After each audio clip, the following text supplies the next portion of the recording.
Hey guys, welcome back to the channel. On today's tutorial, I'm going to show you how you can try the Sims effect on TikTok to see what you will be like as a Sims character.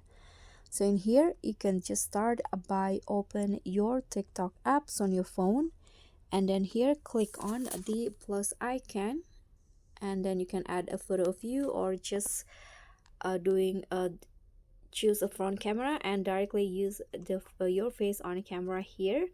And after that, here you can just click on effects and click on the search icon, then search for the Sims effect.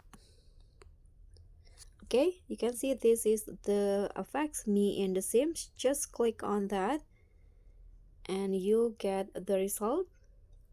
Just tap on the camera and see the results in here. Okay, just wait until the results came out. Okay, so now this is the result, and here you can just click on this and that's it. You can just post it if you want to. So that's all from me. That's how you can use the Sims effect on TikTok. Thank you so much for watching. Don't forget to like, comment, and subscribe. Also click on the thanks. Bye.